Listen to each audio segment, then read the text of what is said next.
دوستو یہ central Asian region ہے۔ اس میں قزاقستان، ازبکستان، ترکمانستان، کرغزستان اور تاجکستان شامل ہیں۔ یہ خطہ تیل اور گیس کے ذخائر سے مالا مال ہے۔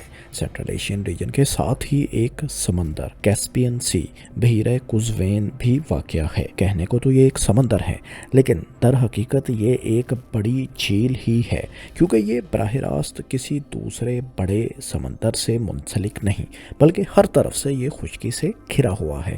اس کے گرد پھیلے 5 ساحلی ممالک میں سے 3 ممالک قزاقستان، ترکمانستان اور آذربائیجان لینڈ لاکڈ ہیں، یعنی یہ ممالک سمندر کے ذریعے براہ راست دنیا کے ساتھ تجارت نہیں کر سکتے۔ انہیں تجارت کے لیے پہلے لازماً لینڈ روٹس کا سہارا لینا پڑتا ہے اور پھر کہیں جا کر ان ممالک کو روس، ترکی، جارجیا یا ایران کی پورٹس دستیاب ہوتی ہیں۔ دنیا کی کل تجارت کا تقریباً 80% سے زائد سمندر ہی کے ذریعے آج بھی ہوتا ہے، اور جو ممالک کسی سمندر کے ساتھ واقع ہوتے ہیں ان کے لیے عالمی منڈیوں تک رسائی آسان ہونے کی وجہ سے وہ عموماً معاشی طور پر مضبوط بھی ہوا کرتے ہیں۔ لیکن دوستو، سینٹرل ایشین ممالک کی اس مشکل کو حل کرنے کے لیے ایک 700 کلومیٹر طویل کینال قزاقستان نے تجویز کی ہے، جسے روسی صدر ولادیمیر پوتن کی حمایت بھی حاصل ہے۔ پوتن کے مطابق یہ نہر سینٹرل ایشین ممالک کی سمندر تک رسائی کو آسان بنا دے گی۔ اس مصنوعی نہر کو یوریشیا کینال کا نام دیا گیا ہے۔ یہ آرٹیفیشل کینال یا ٹرانزٹ روٹ کیسپین سی کے ساحل پر واقع ممالک کو براہ راست سی آف آزوف سے ملا دے گی۔ اس کے بعد پھر بلیک سی، سی آف مارورا، ایجین سی اور بحیرہ روم یعنی میڈیٹرینین سی کے ذریعے کیسپین سی کے ممالک بلکہ اس ریجن کے دوسرے ممالک بھی نہ صرف آپس میں بلکہ دنیا بھر کی منڈیوں سے تجارت کر سکیں گے۔ دوستو، اس مصنوعی نہر یا ٹرانزٹ روٹ کا آئیڈیا کس نے پیش کیا؟ اس کی کیا خصوصیات ہیں اور کیا چیلنجز اس کو درپیش ہوں گے؟ ان تمام سوالات کے جوابات جاننے کے ساتھ ہم یہ بھی جانیں گے کہ اس خطے میں کیا اس طرح کا کوئی ٹرانزٹ روٹ یا نہر پہلے سے بھی موجود رہی ہے، اور اگر یہ ہے تو یہ نئی مجوزہ نہر اس سے بہتر کیسے ہوگی؟ یقیناً آپ جانتے ہوں گے کہ پاکستان بھی تو سینٹرل ایشین اسٹیٹ کو گوادر اور کراچی پورٹس کے ذریعے سمندر سے ملانے کی پلاننگ دہائیوں سے کرتا چلا آ رہا ہے۔ کیا اس نئی یوریشیا کینال کی تعمیر سے پاکستان کے منصوبوں کو کوئی فرق پڑے گا؟ ویڈیو میں آگے بڑھنے سے پہلے دوستو، اگر آپ نے بگ سوچو کو سبسکرائب نہیں کر رکھا تو ہمیں سبسکرائب کر لیں تاکہ اس طرح کی معلوماتی ویڈیوز آئندہ بھی آپ کو ملتی رہیں۔ دوستو، کیسپین سی کو سی آف آزوف اور بلیک سی کے ساتھ ملانے کے لیے ایک نہر یہاں پہلے ہی سے موجود ہے، جسے وولگا ڈان کینال کہا جاتا ہے۔ یہ کینال رشین سرزمین سے کیسپین سی کی طرف بہنے والے وولگا ریور کو ایک دوسرے دریا ڈون ریور سے ملاتی ہے، جو سی آف آزوف میں جا گرتا ہے۔ اس کینال کی تعمیر 1950 کی دہائی میں جوزف اسٹالن کے سوویت دور میں ہوئی تھی۔ وولگا ڈان کینال دونوں دریاؤں کو ان کے بہاؤ کے دوران ان کے سب سے قریبی پوائنٹ پر آپس میں ملاتی ہے۔ یہاں پر ان دونوں دریاؤں کا آپس کا فاصلہ تقریباً 101 کلومیٹرز بنتا ہے، لیکن اس مصنوعی کینال کے علاوہ دونوں دریاؤں کے فاصلے کو بھی اگر ملا لیا جائے تو کیسپین سی کو سی آف آزوف سے ملانے کے لیے کل فاصلہ 1000 کلومیٹرز کے لگ بھگ بنتا ہے۔ یعنی دوستو، ایک فرق تو یہاں واضح ہو گیا کہ نئی مجوزہ یوریشیا کینال جس کی لمبائی 700 کلومیٹرز ہے، وہ پرانی وولگا ڈان کینال سے کم طویل ہوگی اور شپس کم وقت میں یہ فاصلہ طے کر کے سمندر تک پہنچ پائیں گے۔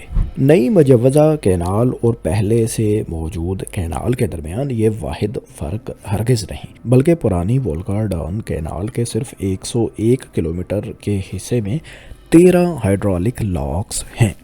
دوستو، جہاں 2 واٹر باڈیز کا لیول برابر نہ ہو، وہاں ان لاکس کی مدد سے پانی کی سطح کو کم یا زیادہ کرتے ہوئے شپس کو اوپر یا نیچے کیا جاتا ہے۔ لاکس کا ڈس ایڈوانٹیج یہ ہوتا ہے کہ ان سے گزرنے کے دوران شپس کا کافی وقت صرف ہو جاتا ہے، اس سے شپنگ کا ٹائم بھی ظاہر ہے بڑھ جاتا ہے، اور جتنے زیادہ لاکس ہوں گے آپریشنل کاسٹ کی مد میں بھی اتنا ہی زیادہ ٹول ان شپنگ کمپنیز سے چارج کیا جاتا ہے، یعنی لاگت اور وقت دونوں بڑھ جاتے ہیں۔ والگا ڈان کینال کے 101 کلومیٹر میں 13 لاکس کے برعکس نئی مجوزہ کینال کے 700 کلومیٹر طویل راستے میں صرف 6 یا زیادہ سے زیادہ 9 لاکس ہوں گے، یعنی نہ صرف اوورال فاصلہ کم ہوگا بلکہ لاکس کی تعداد کم ہونے کی وجہ سے سفر پر لگنے والا وقت بھی کم ہو جائے گا، جس سے تجارتی لاگت میں بھی ظاہر ہے خاطر خواہ کمی واقع ہوگی۔ دونوں کینالز کا فرق یہاں تک ہی محدود نہیں بلکہ پرانی والگا ڈان کینال کی ٹوٹل گہرائی 3.5 سے 4.5 میٹرز کے درمیان ہے۔ کم گہرائی کی وجہ سے ظاہر ہے یہاں سے گزرنے والے شپس بھی سائز میں نسبتاً چھوٹے ہوتے ہیں۔ ان شپس کے ذریعے کینال سے زیادہ 5000 ٹن کارگو ہی لے جایا جا سکتا ہے، لیکن اس کے برعکس نئی تجویز کردہ یوریشیا کینال کی چوڑائی نہ صرف زیادہ ہے بلکہ اس کی گہرائی بھی 6.5 سے 8.5 میٹرز کے درمیان ہوگی۔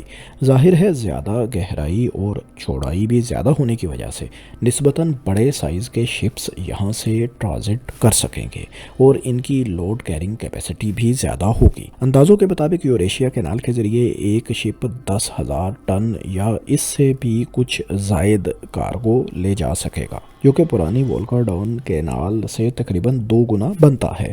یوریشیا کینال کی سالانہ کیپیسٹی 45 ملین ٹن ہوگی۔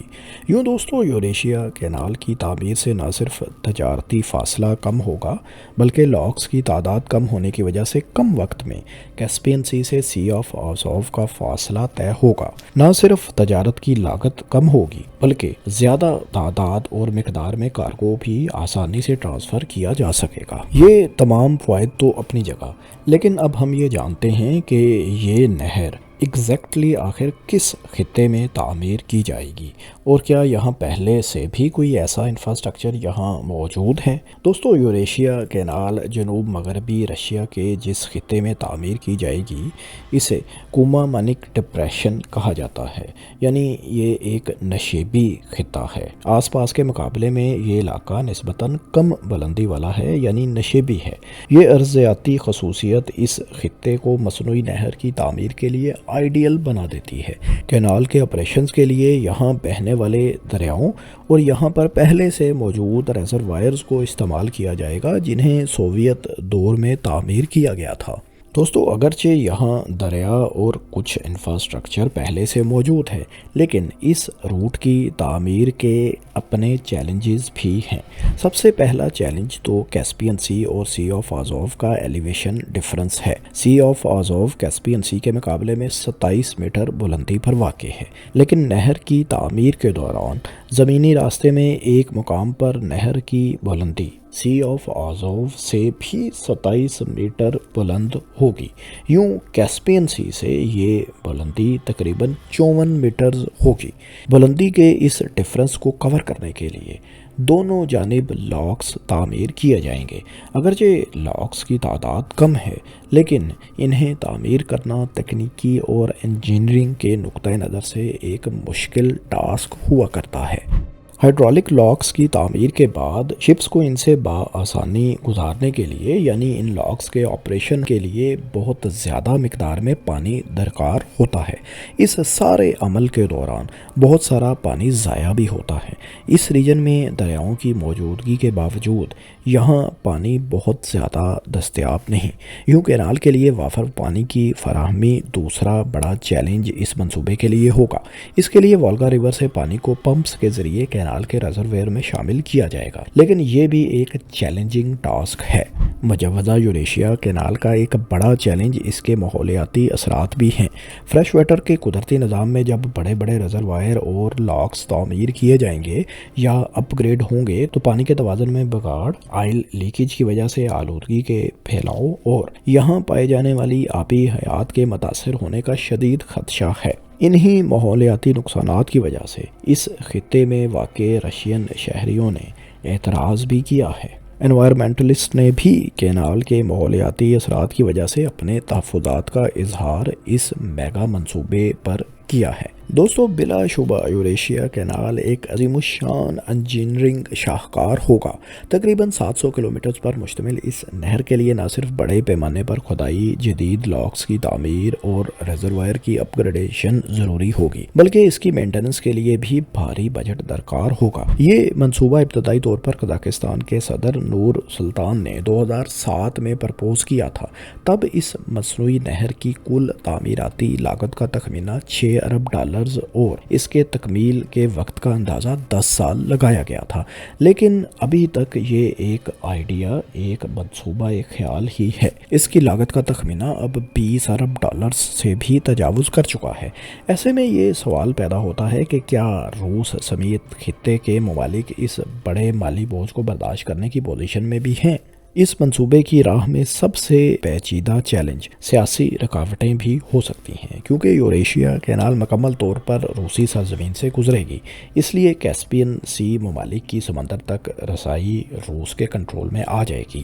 اگرچہ اس خطے کے تقریباً سبھی ممالک کے روس سے تعلقات اچھے ہیں، لیکن مستقبل میں اگر کوئی تنازع ہوتا ہے تو روس یہ روٹ کلوز بھی کر سکتا ہے یا اس کو لیوریج کے طور پر استعمال بھی کر سکتا ہے۔ دوستو، ایران نے چاہے اس کینال سے متعلق کوئی موقف نہیں دیا، لیکن وہ international north south transport corridor اور چابہار پورٹ کو پروموٹ کر رہا ہے۔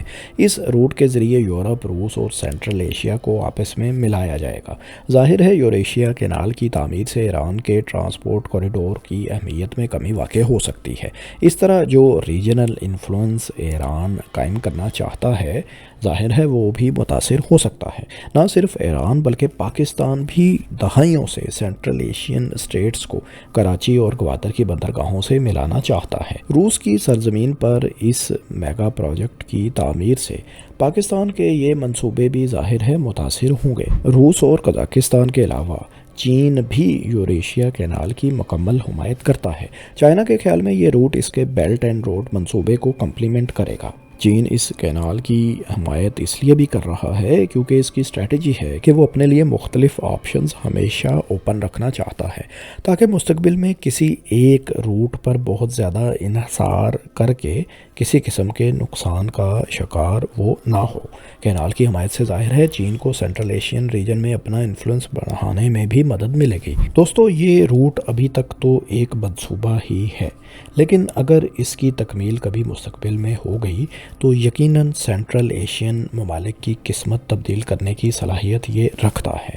اور ہم یہ بھی جانتے ہیں کہ اس طرح کے اکثر منصوبے دہائیوں تک صرف منصوبے ہی رہ جاتے ہیں، ایسا بھی ہوا کرتا ہے۔ بہت سے تجزیہ کار بھی اس روٹ کے بڑے اسکیل پر ہونے کی وجہ سے اس کی تکمیل کے بارے میں شکوک و شبہات کا اظہار کر رہے ہیں کہ یہ شاید ہی کبھی پائے تکمیل کو پہنچ سکے۔ شاید یہی وجہ ہے کہ ابھی تک قزاقستان، روس یا کسی بھی ملک نے اس کی تعمیر کے لیے کوئی فنڈز مختص نہیں کیے۔ دوستو، آپ کا اس بارے میں کیا خیال ہے؟ کیا روس اور قزاقستان اس میگا منصوبے پر کام شروع کر پائیں گے؟ اور یہ ویڈیو آپ کو کیسی لگی؟ کمنٹس میں اپنی رائے سے ضرور آگاہ کریں، اور اس طرح کی معلوماتی تحقیقاتی ویڈیوز آئندہ بھی دیکھنے کے لیے بگ سوچو کو سبسکرائب کر لیں۔ شکریہ۔